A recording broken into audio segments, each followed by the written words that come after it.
Yo, is the Crim Reaper here. Does Triple H have a vendetta against John Cena? Is he purposely trying to sabotage his retirement tour? And on a larger note, does Triple H have an ego problem as a booker? And that's also what I'm going to cover in this video, like along with John Cena, that he buries people that you could argue are better than him, anybody that's a bigger star, anyone that's more charismatic than him. But we're just going to start with John Cena first. So the first thing is, he turned him heel, which at first that was an amazing segment with, Cena, The Rock, Cody. Really more so, I give more credit to The Rock for actually making this an engaging angle. It put some life into WrestleMania, and Triple H was doing nothing prior to that angle. Like pretty much that whole heel turn and The Rock's involvement, that whole segment is what made people care at all about WrestleMania. So I even said on this channel, I get mad when people blame The Rock for WrestleMania 41, for him not showing up. But in reality, he's the only reason that it was halfway interesting. Like the fact that he could come in and interfere and him and Cena could have this power trip.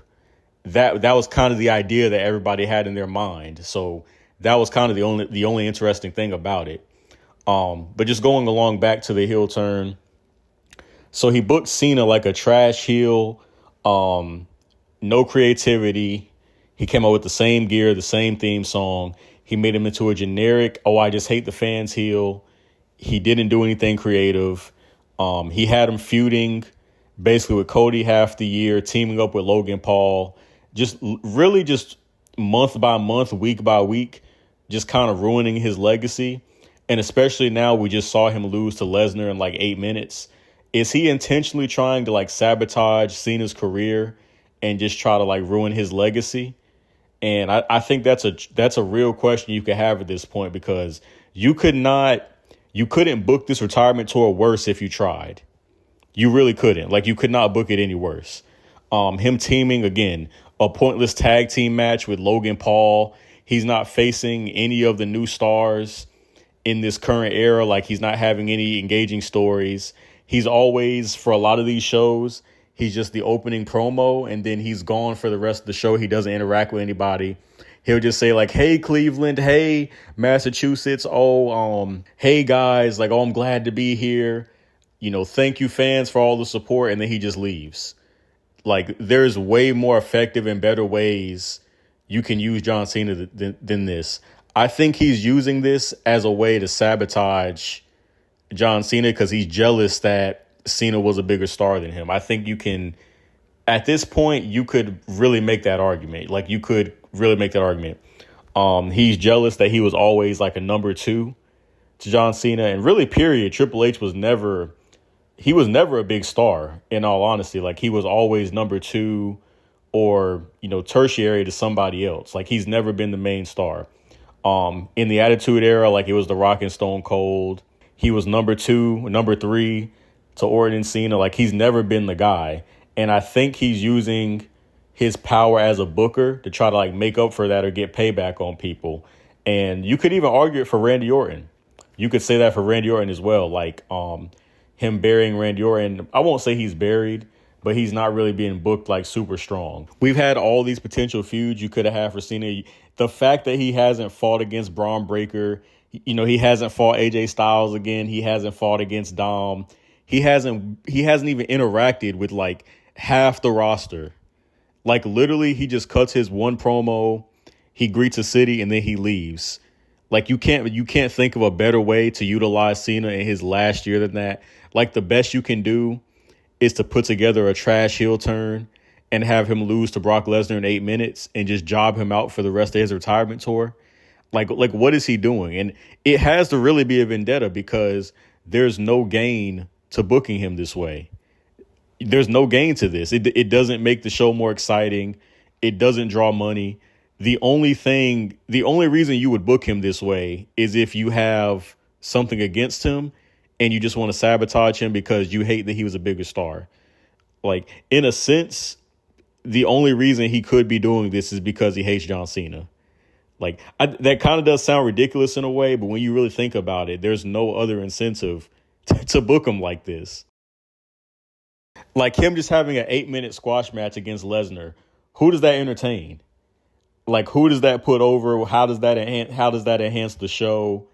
What does that do for anybody? Except what does that do for anybody? That's not entertaining. That's not joyful for the kids. It doesn't build on a higher story.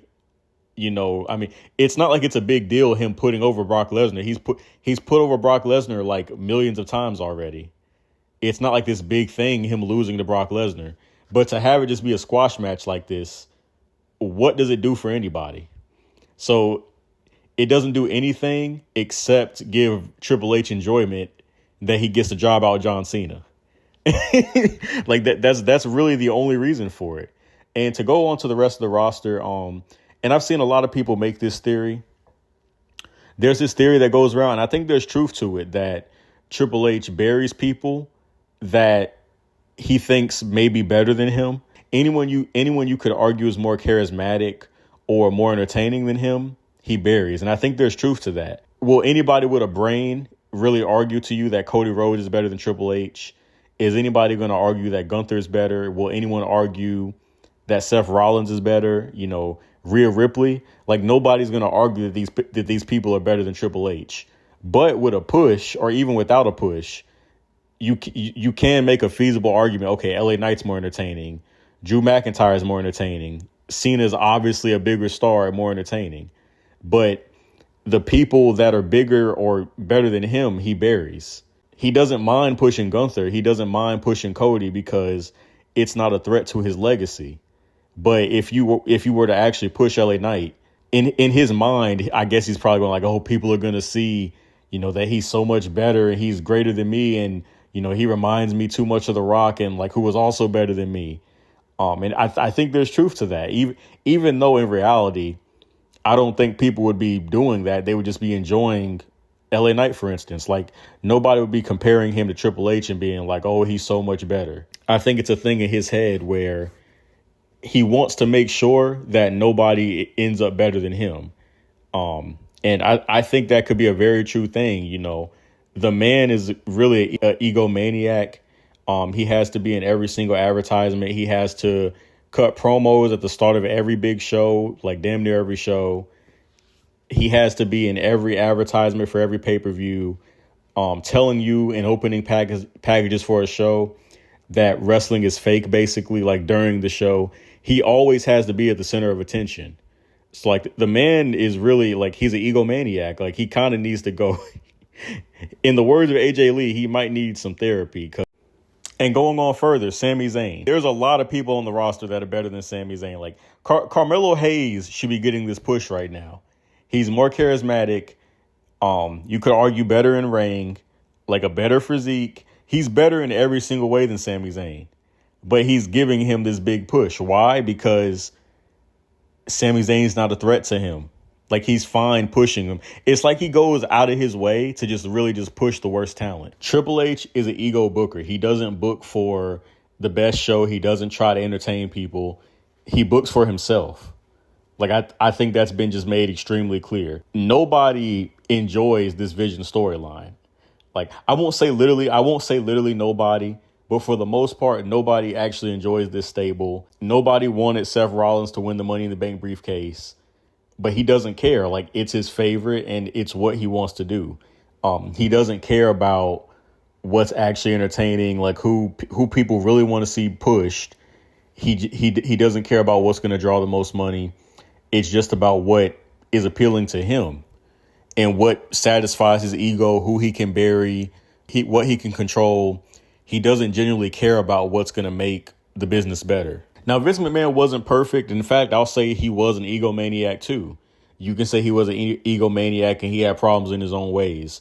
But I feel like he booked in a way that was more empirical than Triple H. Now, he still made plenty of mistakes. He did stuff the fans didn't like. But when he pushed somebody, there was at least like a rhyme or reason to it. Like he still booked with the intention of, okay, this is going to draw the most money. That was always his mentality. Like he booked in what he booked based on what he believed had the best drawing power. Like, even all those years where he was shoving Roman Reigns, nobody liked it.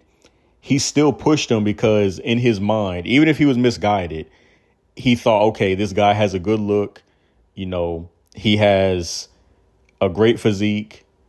Like, even if it was just based on looks, but he felt that he had something in Roman Reigns. Like, he saw a mainstream star.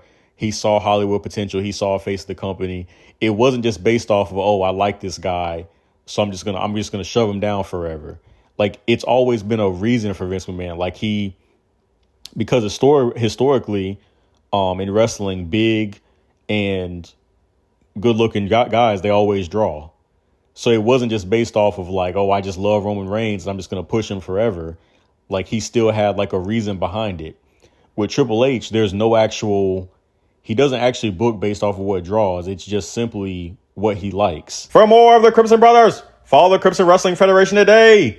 I'm commentator Havoc, the voice of the Crimson Wrestling Federation. And you can see the calls I've made in the Crimson Wrestling Federation, in the comic Crimson Wrestling Game, Story of Malice, in the description below. For more of the Crimson Brothers, follow the Crimson Wrestling Federation today. I'm commentator Havoc, the voice of the Crimson Wrestling Federation. And you can see the calls I've made in the Crimson Wrestling Federation, in the comic Crimson Wrestling Game, Story of Malice, in the description below.